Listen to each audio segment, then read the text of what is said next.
Okay, thank you. Looks like we can get started now. I appreciate you sitting with me in that moment of quiet before we begin. My name is Catherine Henshaw. I'm the Executive Director for the Center for Ideas and Society. And I'm very proud to be here today to offer a welcome on behalf of the Center for this hot off the presses event with Bella Merlin and Annika Speer about Bella Merlin's new book, Acting the Basics, and its new and revised third edition. And we're here today to talk about this. Thank you. Thank you, Annika, for that very helpful visual aid. And we'll dive into that book in just a moment. But before we begin, I want to take a moment to reiterate our ongoing commitment to dismantling the legacies of settler colonialism, confronting exclusions and attempted erasures of Indigenous peoples, our efforts toward becoming good allies and building relationships by respectfully acknowledging and recognizing our responsibility to the original and current caretakers of the land, water, and air on this unceded territory of the Cahuilla, the Tongva, Luceño, and Serrano peoples, all their ancestors and descendants, past, present, and future.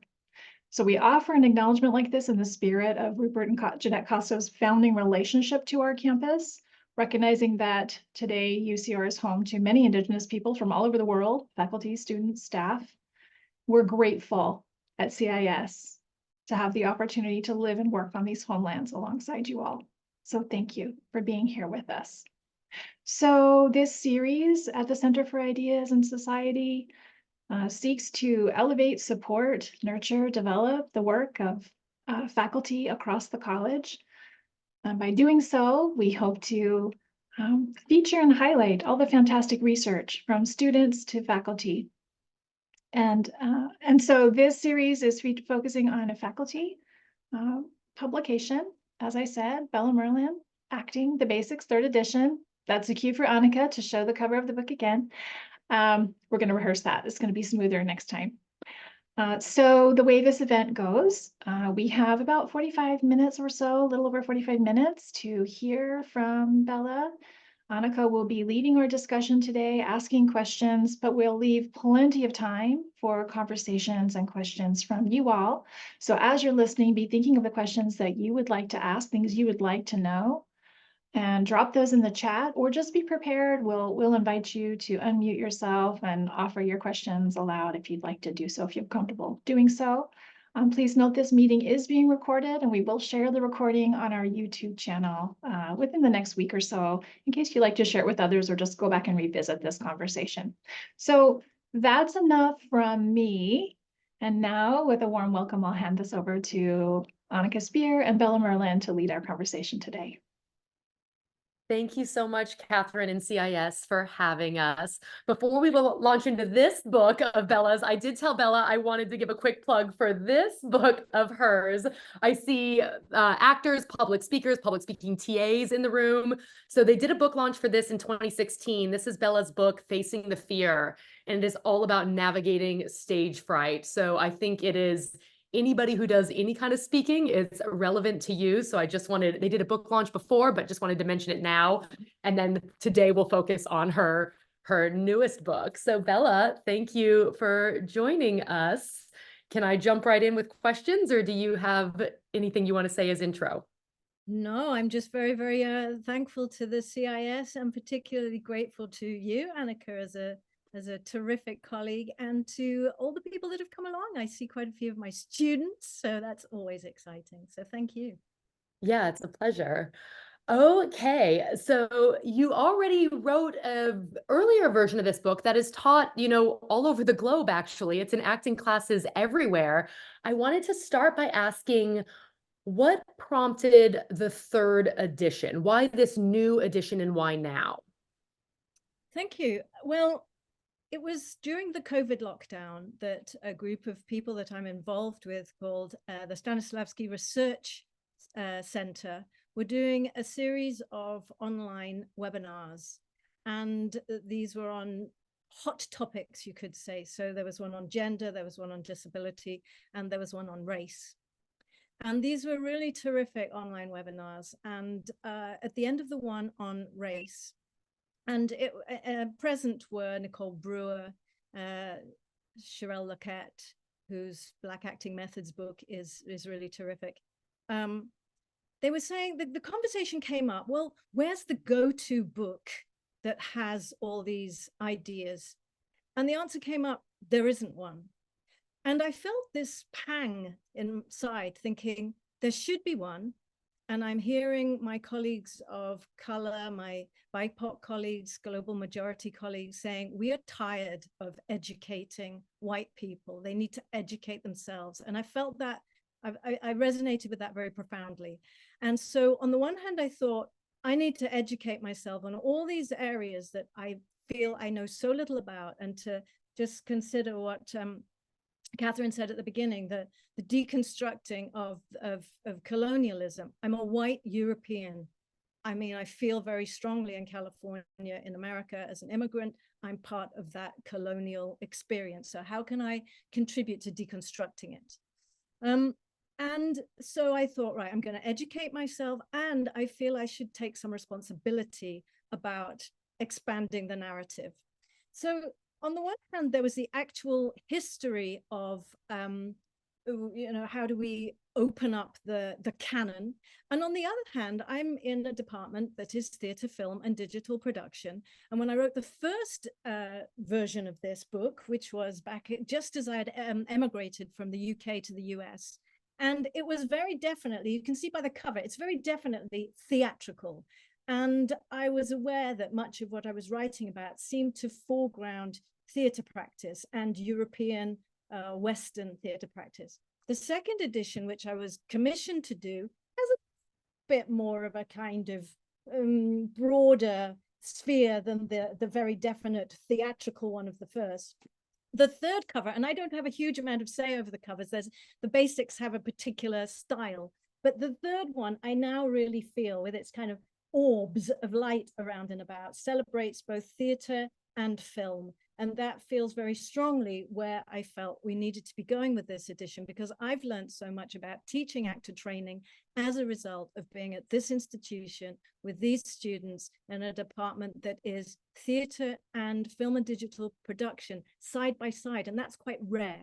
So I was on a bit of a mission that was as broad as expanding the conversation away from Euro-American styles of actor training, and the microcosm of making sure that the students in our department were also feeling that union of stage and screen at one and the same time. Thank you. That's great. So I have a few questions. I'm going to kind of go out of order because you're leading me towards this, which is you're talking about global practices and incorporating a diversity of, polyvocality and perspectives. And a chapter that we see this all over, but we see this greatly in chapter 5, right? So in chapter 5, you bring in global practices that have more recently come to the fore in terms of pedagogical scholarship and practice.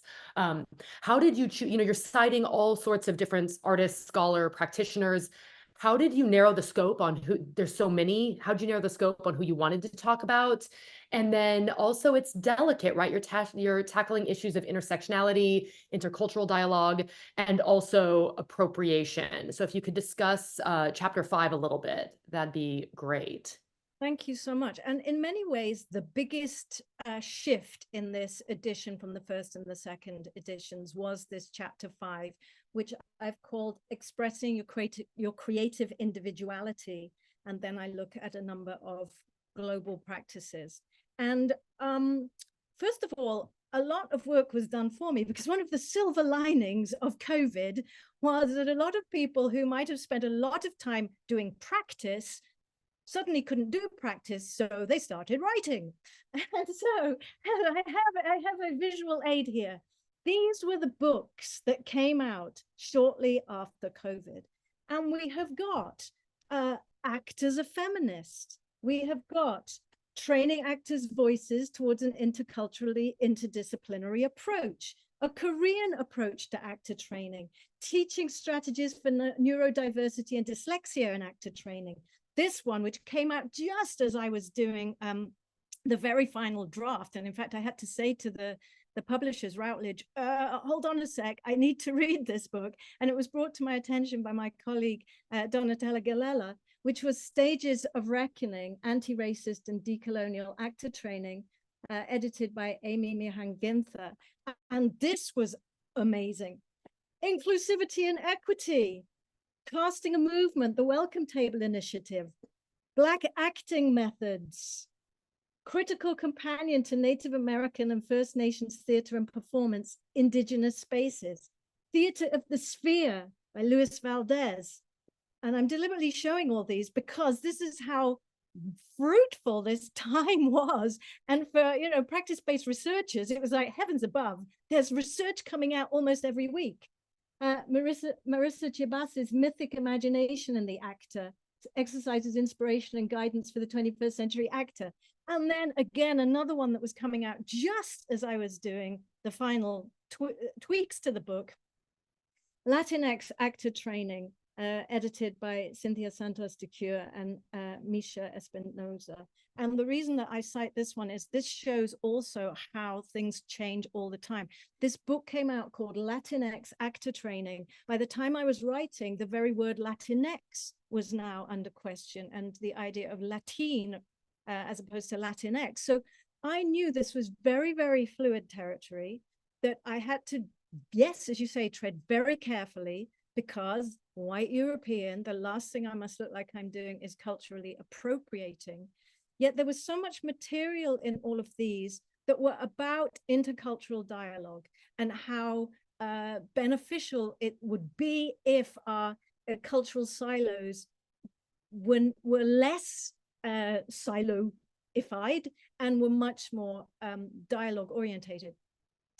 I have a little bit of a kind of cop-out, for want of a better word, is that personally, when it comes to actor training, I feel that we're all plagiarizing Mother Nature, that really at the heart of actor training is what organically the human being does with its body, its emotions, its voice, its intellect, its spirit, the energetic connection that happens between us and can happen even a little bit through the mediated Zoom environment.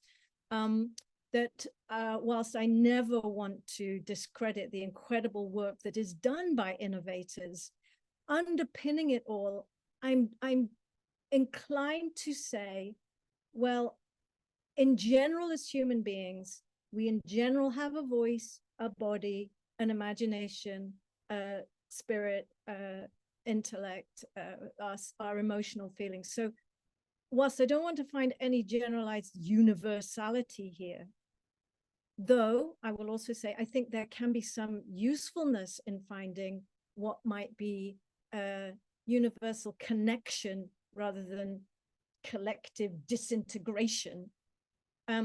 I feel I was excited by the crossover points through all of these, and I could go into specifics if we have time later, but in general, it was very exciting to me as I read through the Latinx actor training, through Luis Valdez, through the Native American and First Nations, the Black acting methods, the Korean acting methods. It was very exciting to feel the crossover points between human experience and cultural lineages, whether those had been vertical lineages where things are handed down orally from one generation to another, to another, to another, to another, or horizontal as we gradually intertwine and dialogue with each other. And I'm not sure I could have written this book had I not been at UC Riverside, is the truth. Thank you, Bella, so much. That's great. I have a couple follow-up things that I want to say about what you just said, and then a question that relates to what you just said. So I just want to tell future prospective readers, one of the things this book does so brilliantly is she includes all those books that she just held up and kind of referenced. She references throughout, and she has selected reading online resources. Every chapter leads you also to, if you're interested in this, you might also be interested in that. So you do a lot of the heavy lifting of research labor for your reader, which I think is wonderful as you're introducing us to this wealth of topics. You mentioned this a couple times in different ways now about how you couldn't have written this if you weren't at UCR, about how what's unique, and I agree with this about UCR, my own theater education, theater is often theater and dance. It's rarely theater and film or theater, film, and digital production. And yet we know what we do, I think what we do with dance is also very dovetailed, but what we do with film is very dovetailed. So in the book, you talk actually about UCR quite a bit, and your work here and your colleagues' work here. I will say I was honored. You cite me, you cite Dr. Jackie Berg, you cite Dr. Galella, you cite Professor Kimberly Guerrero, you cite Professor Kirby Hines. I'm seeing UCR, you talk about the work your students does. UCR is all over this book. So say more about how your work here at UCR and your work with students has influenced your thoughts on teaching acting. So when I did the first edition, I just moved from the UK to the US, and my own background as an actor and as an actor trainer had been in the canon of Western innovators, and I knew little else. When I came to do the second edition, it was just, I was still actually at UC Davis, as I was at UC Davis before I came to UC Riverside. And I thought I was expanding the conversation. But then during this time of COVID, post Black Lives Matter, I'm not even going to say post, Black Lives Matter, Me Too, the understanding of what might be a feminist pedagogy, I began to realize how obsolete the second edition was, yet I knew it was being used, and it was being used as far afield as Malta and Israel and all around the place. And I thought, I began to feel embarrassed by the book. Yet at the same time, I honored the work that had gone into it. It was really as a result of being here at UC Riverside, where I'm in the minority. In my classrooms, I'm thrilled that the white European, there's two of us currently in my class, because there's myself and we have a fantastic student, Lucia from Spain.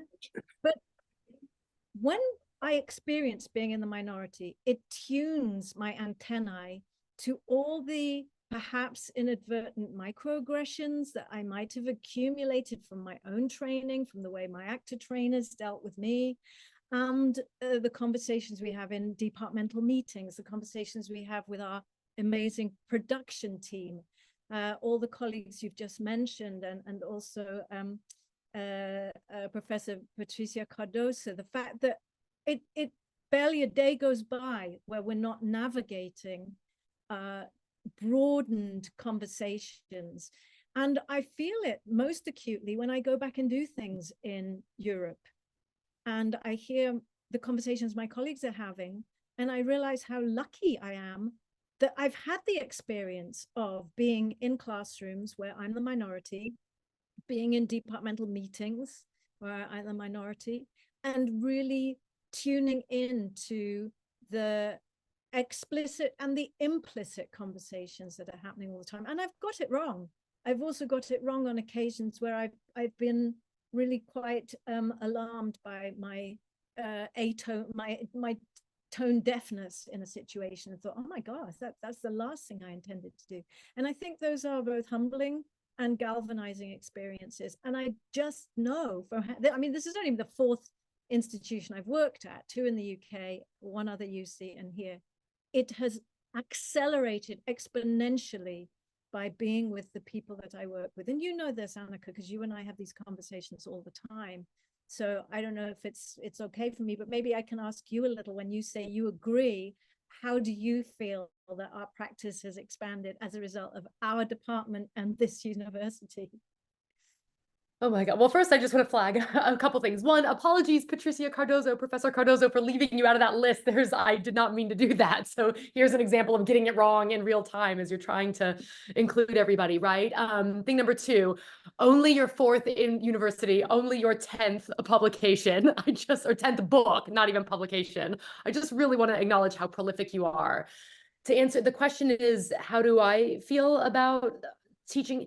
It's a game changer. I mean, I think our our collaborators, who we work with, who we're in conversation with, and I'm talking about our students as collaborators too, who we're learning.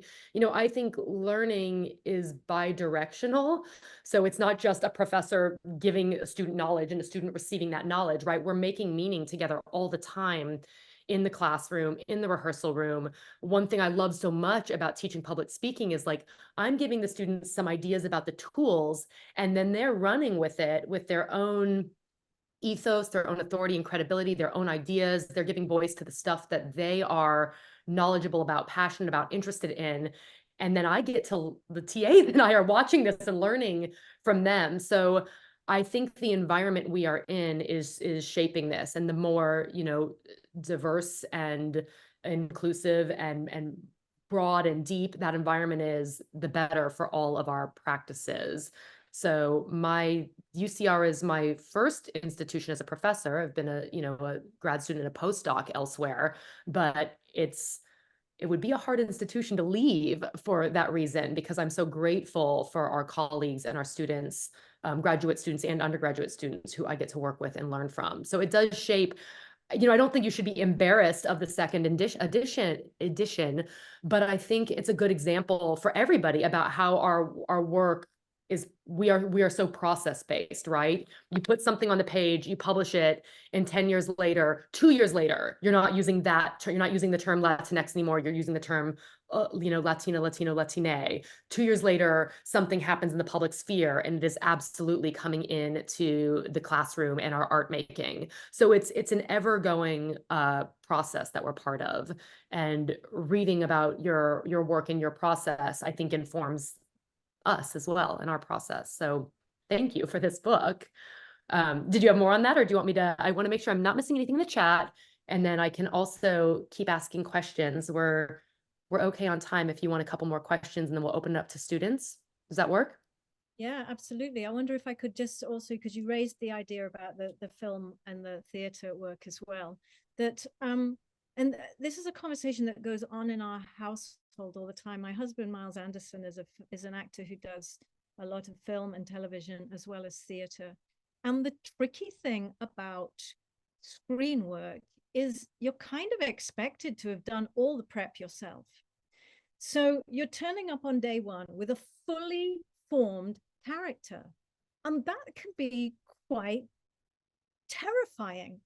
In theater, you have the benefit of working with a group of people for 3 weeks minimum usually, and you've created a vocabulary together, and you've repeated things, so the brain and the body have had a chance to bed things in, so you can be playful and riff off whatever's happening. Film and television is so fast. You have to show up and that's your fully built character. Well, how on earth do you do that if you've had no actor training? How? Unless you are a complete genius, or you've been doing it from the very, very early on. For example, Leonardo DiCaprio, for example, Jennifer Lawrence. I think they're two that quite happily say, I've never done an acting class in my life.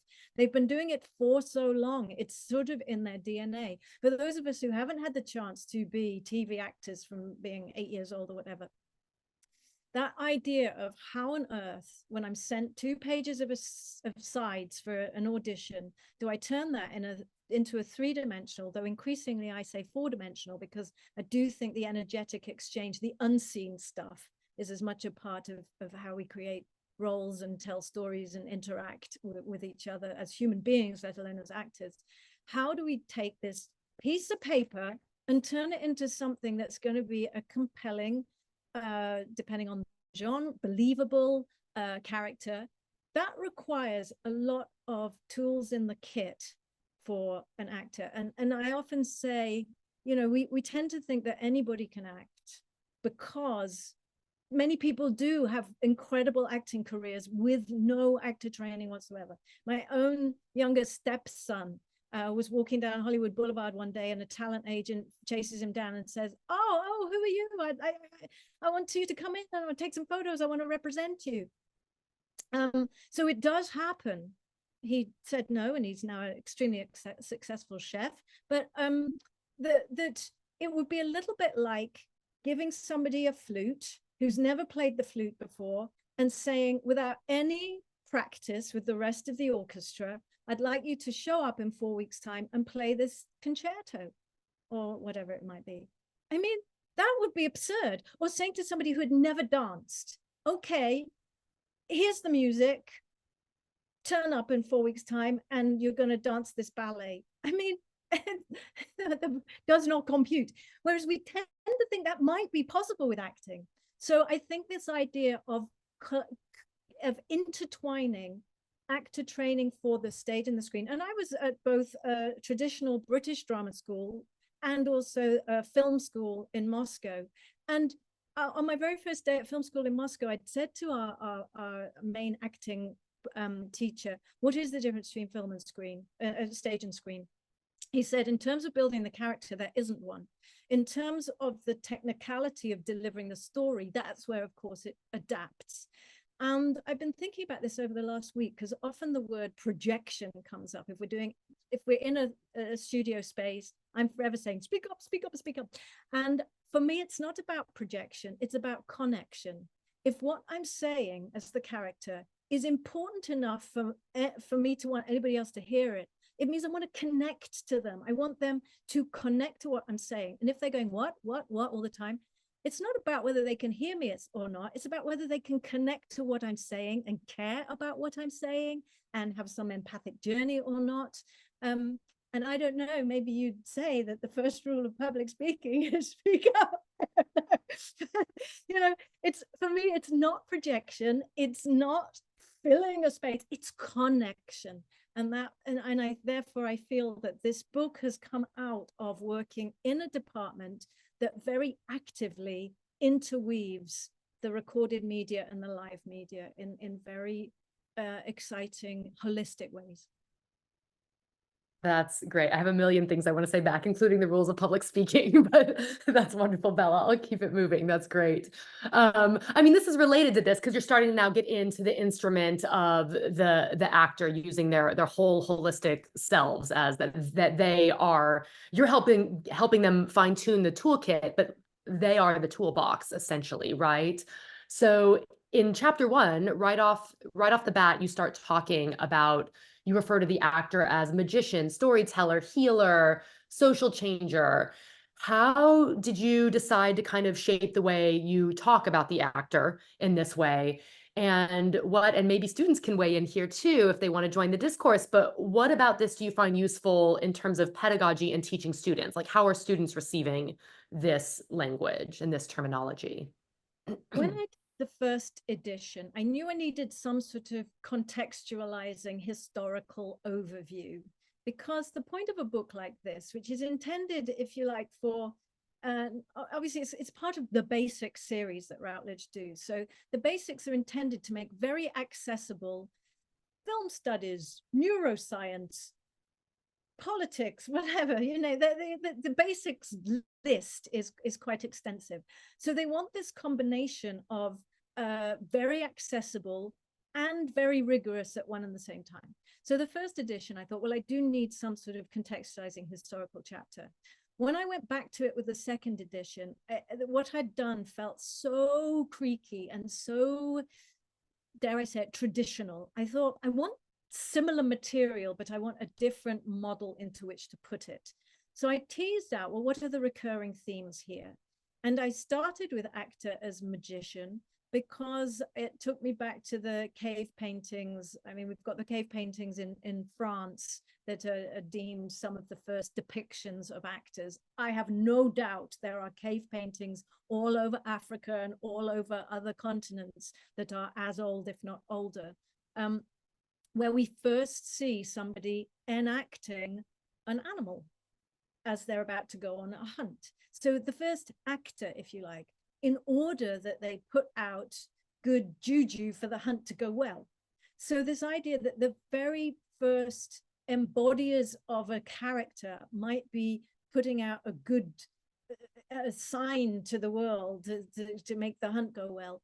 I like that. And I also like the idea that with magic, we make something invisible visible. Well, the invisible part of acting is our imagination, our emotional landscapes. So through our body and our voice, largely, Not always is the voice used, not always is the body used, but largely, how do we put into other people's imaginations, other people's bones, the vibration of our voices, our imaginations, etc. So magician felt really nice to put first.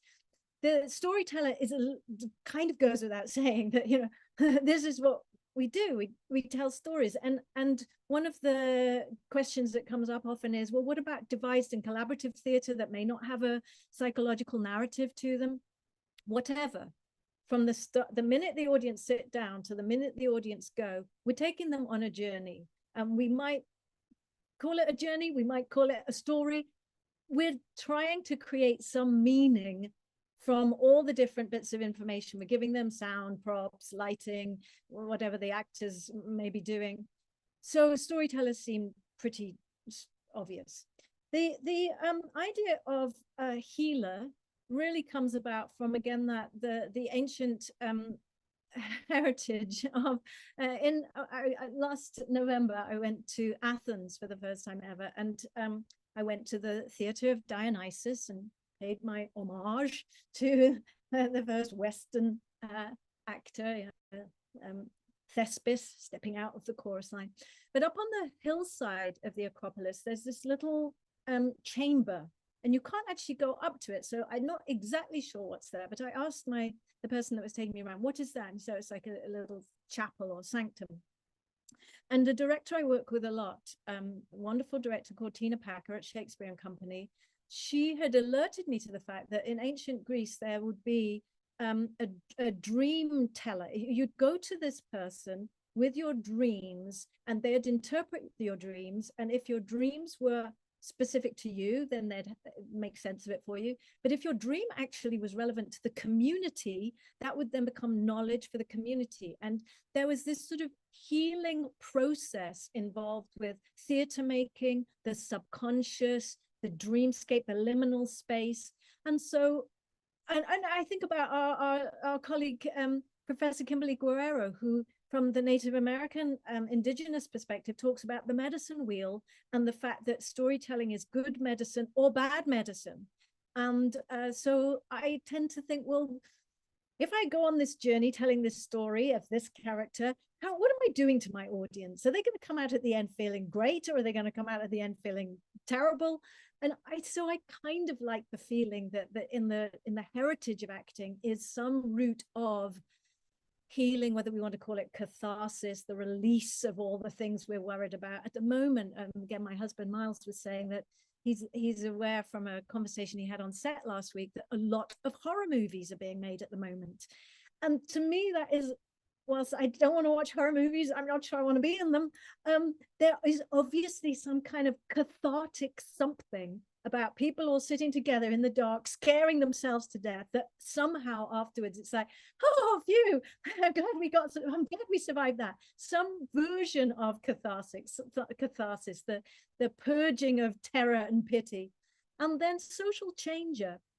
Again, this has largely come from the department here, as well as my own training back at the University of Birmingham when I was an undergraduate, where Brecht was one of the main innovators that we looked at, and how, obviously, then we have Boal, Theatre of the Oppressed, Luis Valdez, how we might use our storytelling to propose different possibilities to the audience so that they might then question, is that exactly how I would like my life to be?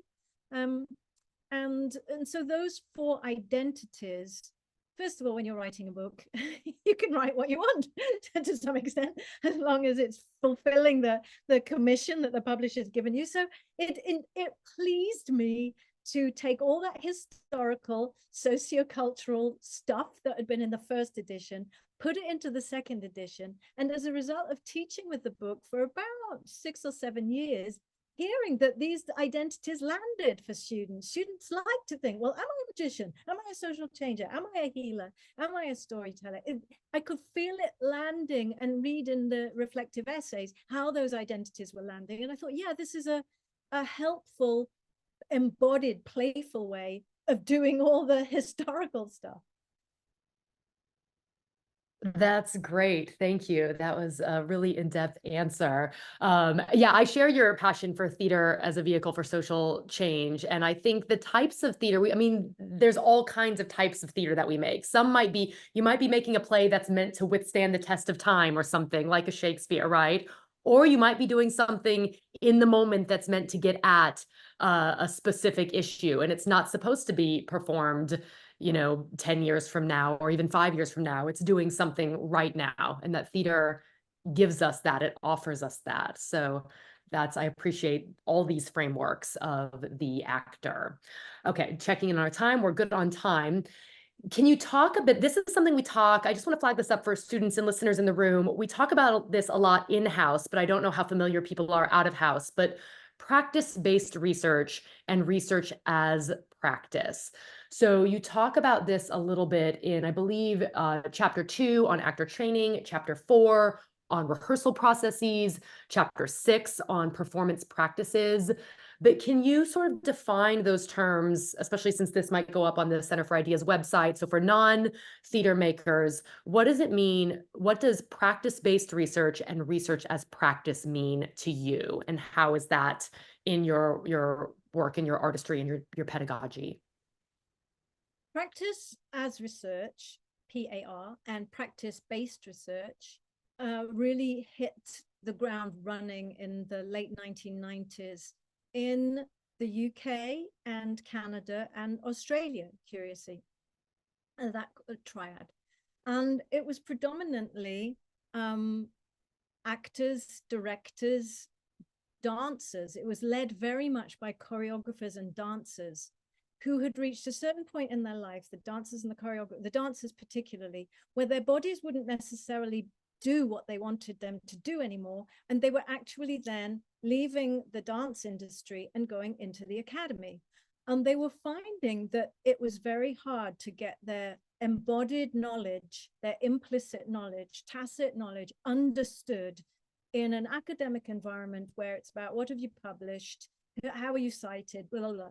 And so there was this very big movement, and I was involved in it before I emigrated to the States. And it's a big deal, and it happens across the States as well, and it's increasingly around the world. This idea that those of us whose research laboratory, if you like, is our own bodies or bodies with which we're making work, is as legitimate as a petri dish and some chemicals and some electrodes, that it might be qualitative rather than quantitative, but what we're researching has an important impact on the choices that society makes to be a sustainable species. So, but at the same time, then a lot of people were just putting on a dance, making a film, doing a piece of performance and going, it's practice as research. So then there was no, that practice as research or practice-based research must have a research question and a methodology. And in recent years, a scholar called Robin Nelson has written quite extensively on this and come up with three stages to this: the know what, the know how, the know that.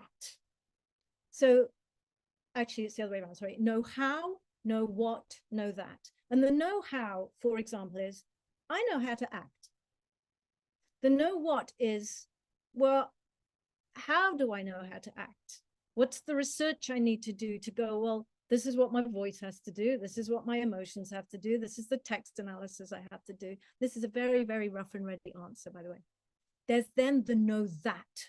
And the know that comes from taking what we implicitly know, questioning it through methodological strategies and structures and rigor in order to create new models, new knowledge, new pedagogy. And that's very exciting to me. And there are certain acting jobs I do that are simply acting jobs. I don't want to ask a research question. I don't want to write a paper on it. I don't want to think about it. I just want to go out and have fun. 9 times out of 10, my curiosity is such that there's going to be some sort of research question. Now, with practice as research, the final product can be the film, the play, the performance piece, the dance, the poem, the piece of music.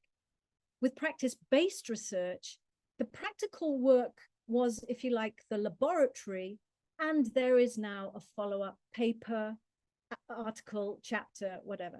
So in many respects, Acting the Basics is a little bit of both. It's traditional scholarship in the sense that it's a book.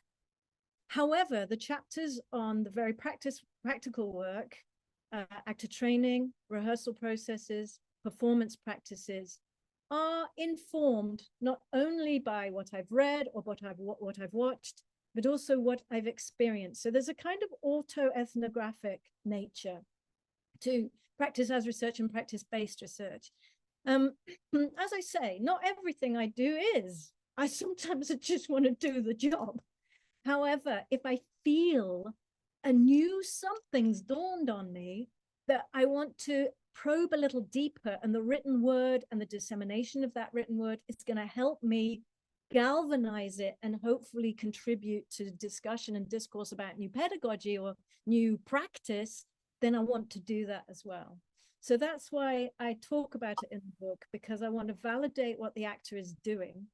And I also want to be sure that there's rigor surrounding what we consider practice as research and practice-based research.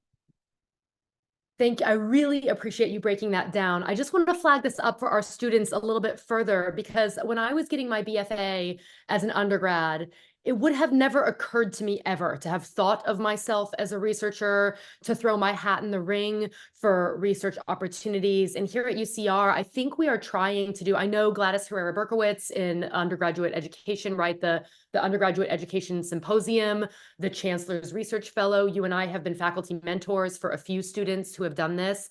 But students, maybe you're an acting major, you're a directing major, you're a dramaturg. I want you to think of yourself potentially as researchers and to have this language to move your work forward, right? Because I think something that's unique about UCR and what's unique about what you're doing in the book is addressing that and not just siloing it under like creative activities or something. It isn't always, doing a car commercial isn't necessarily practice-based research, but some of what we do is and could count as that, and students can think about the projects they are doing as fitting into that wheelhouse. And I think it's a way that we can make our work legible to outside audiences beyond the scope of like, this is just entertaining or fun. Sometimes it's just those things, but often it's much more than that, right? So your definitions, your breakdown of this, to those who don't know, Bella is one of the pioneers,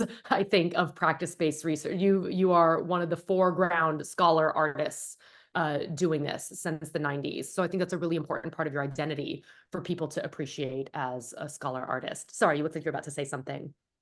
I was, and I've completely forgotten it. So don't worry, it can't have been that important. Well, I'm mindful that it's 12:45 and I really want to leave time for student questions, or I can see not just students, audience participant questions, and or if you have anything else that you want to just add, Bella, beyond the Q&A that we've kind of done. Does anybody in the room have any questions, comments, thoughts? Please don't be shy. The point of these conversations is to kind of expand what we're talking. Okay, here we go. In the chat, thank you, Daniel. How does reading all the different texts of approaching acting differently help broaden an actor's training? Does anthropology or sociology impact the way actors think about their characters? Excellent question, Daniel. Fabulous question, Daniel. And I would say yes, yes, and yes.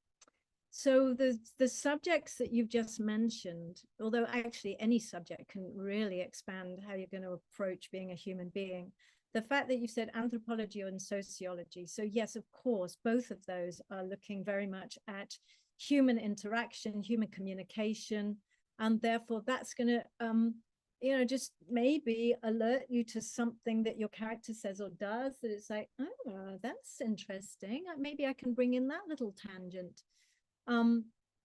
an example that comes to mind, and actually this is a sort of, again, an example, if you like, of practice as research and how one's understanding of the human condition at large can inform. So some years ago, I was playing a homeless character in a film by a really smashing Mexican director, Alejandro Ramirez. And we were filming in the Avenue of Stars. I think it was just off Hollywood Boulevard or somewhere like that. And I was waiting for the camera, for the director to say, and action. And I noticed somebody, a genuinely unhoused person, walking towards me. And I watched them and I saw their focus was on the sidewalk, very, very attentive to the sidewalk. And I began to realize they were looking to see if there was anything that they might find, like a cigarette butt or a discarded something.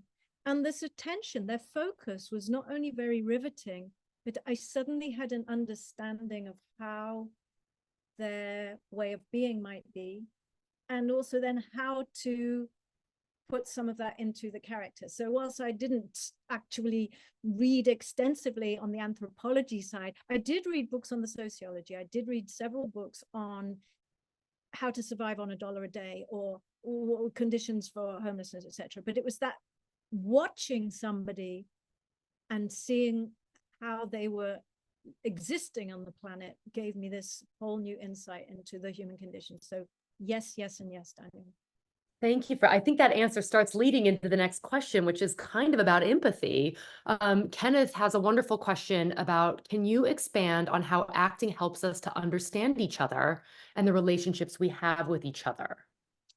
Again, another great question. And these, quite a few of the people in the room are in my current acting class, which is called Acting with Facts and Playing with Truth, where we actually explore what are the facts of our own personality, what are the facts of the given circumstances that we're playing, and what are the truths, whatever that word might mean, that we want to share. So I think again and again, and actors across the, well, I can't say the millennia, but certainly, you know, over the last 100 years have talked about when you walk in somebody else's shoes, and that is literally if you're in a costume, and metaphorically, you're going to start to see the world potentially through somebody else's eyes. And that for me is the exciting thing about acting, is I'm good. My body, imagination, spirit, thoughts are going to be put in a situation of seeing the world through circumstances that are not mine. So what might I learn about that?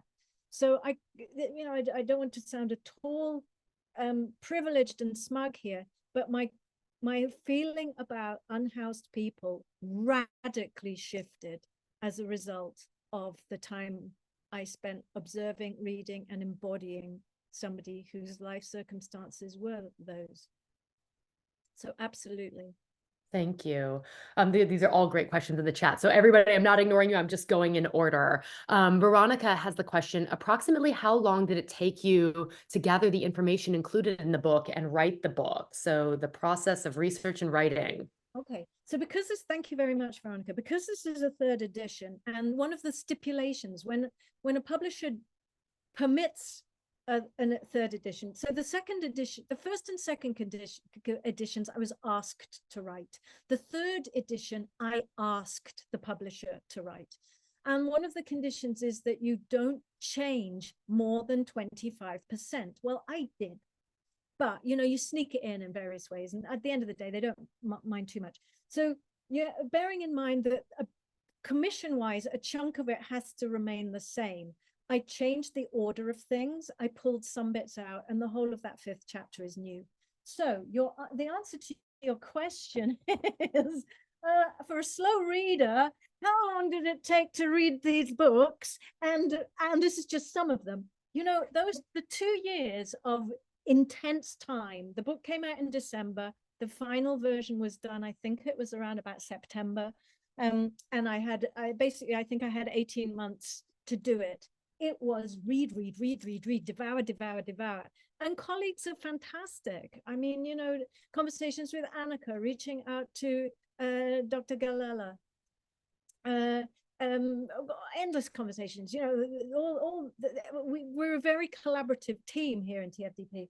Those would guide me towards what might be useful. And in fact, Dr. Galella read the 5th chapter. It was really, really important to me that you know, it wasn't even, I think somebody of color should read this. It was, I need Donatella to read this.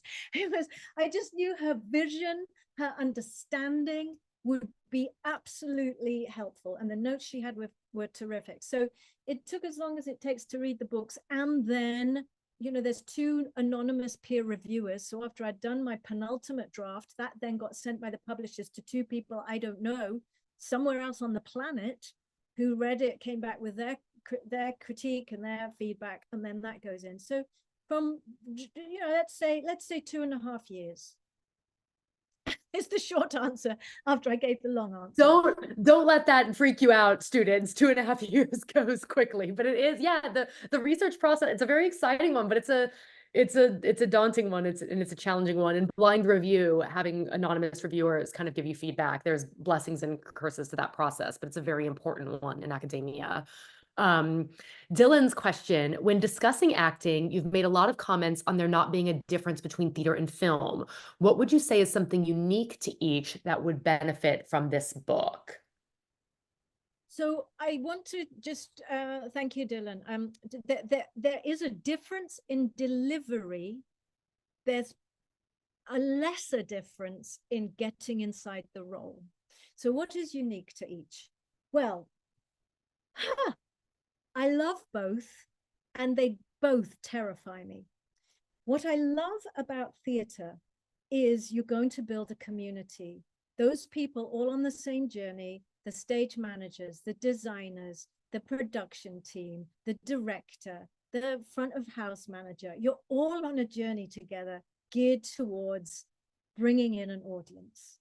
And it's very bonding, as those of you who have done productions in TFDP and elsewhere will know. You form a family, and families can fall out. I'm not saying it's always halcyon, you know, and then you have that very live connection with an audience, whether the script is such that you break the 4th wall, in other words, you actually see the audience or not, it doesn't matter, you feel them.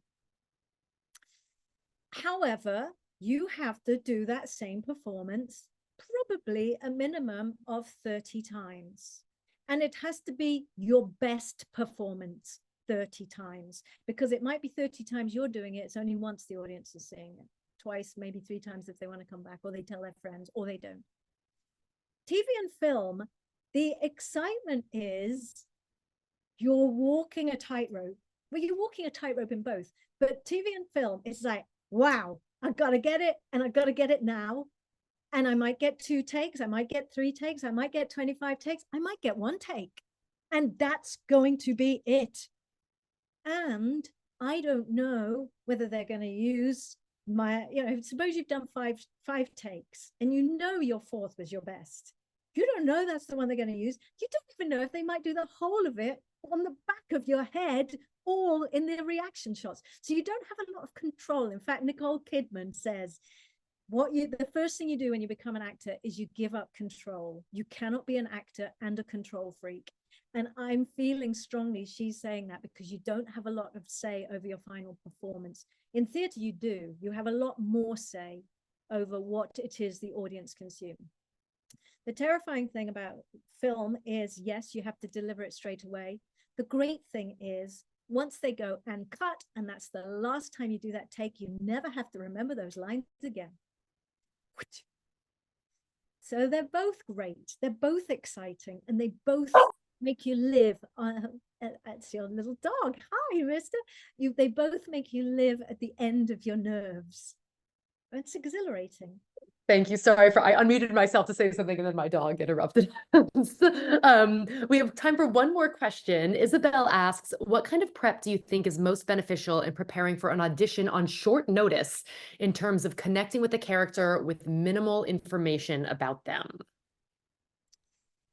It's another great question, and it's so prescient at the moment because so many self-tapes happen, and often you're only given 2 sides and you don't know anything else about anything else that's going on. So I would say the first thing is I'm going to say the first thing and then the first thing and then the first thing. So one of the first things is finding your instant lure into the character. As you're reading it, it's like, what intrigues me about this character? So that your instant connection is an emotional one, because it's very easy for the first thing to think, oh my God, I've got to learn these lines. Yes, yes, yes, of course you've got to learn these lines. But if you start from a place of what excites me, what intrigues me, how do I want to embody this character, and trusting that intuition. So you've got to work quickly. So the first thing is, what's my intuitive gut reaction, and I'm going to follow it. I'm going to trust it. And then I have to break it down into chunks of text. And I do that not only because it makes it easier to learn, but it helps me unlock the line of thought. Once I can understand why might the character be thinking like this, it's easier to learn the lines. So that is, in a nutshell, is it. What's my intuitive connection? And now, how might I get inside the line of thought to learn these lines quickly? And I believe that our colleague, Dr. Donatella Galella, recently joined us. So her ears must have been burning, because we've been talking about you quite a bit. I hope that answered the question, Isabel, a little. Thanks, Bella. That's great. And welcome, Donatella. Yes, we've been singing your praises as the contributor to Bella's thinking and book. We have 3 minutes. So I don't know if you just want to have a couple close. I think there's probably not enough time to really get into a third question, a final question. But Bella, any final thoughts that you would want to leave people with? There's as many ways to act as there are people on the planet. So whilst the book aims to offer some tools and some inroads, each person is going to find their own way of doing things. And I would say there is no wrong way of doing it, of acting. As long as it's igniting your own inspiration, as long as it's telling the story, as long as you don't hurt yourself, your partners, or the environment you're in, you're going to find your way. And all that we can do is offer a range of tools and options. Well, thank you so much. I'm going to replug this book, but also going to replug this book, Facing the Fear, as well. Students, one of the things I loved in Facing the Fear is that she has a whole confidence checklist. So those of you were talking about, part of being an actor is giving up control. And of course, so much of this is terrifying, right? For presenters, performers, public speakers. I think both of these books are immensely useful for wherever we are in kind of our creative process. So thank you, Bella, for your critical generosity and your time, and for sharing all of this with us. And thank you, students and colleagues and everybody, for attending. And thank you, Center for Ideas. There was just a couple of things. I was hoping to put a couple of things into the chat, but I can't see how I do those. So I've just put in on March the 18th at 1:30 p.m. I'm part of a panel that is for the United Nations Commission on the Status of Women. I was hoping to be able to put into the chat the link to it. Unfortunately, as I say, I can't quite see how to do that. But you know, if any of you are my students, I can easily share the information with you. If anybody else is interested, perhaps you can just let Catherine have your email or something, and then I can send that to you. And I also have a flyer that will get you 20% off the book from the Routledge. But again, I can't quite figure out how I do that. So maybe we can post that on our department Insta page or something for everyone. Exactly. Or just email me and I'll send you the flyer. But thank you to the CIS for hosting this. Thank you so much, Annika. It's always a joy to be in conversation with you.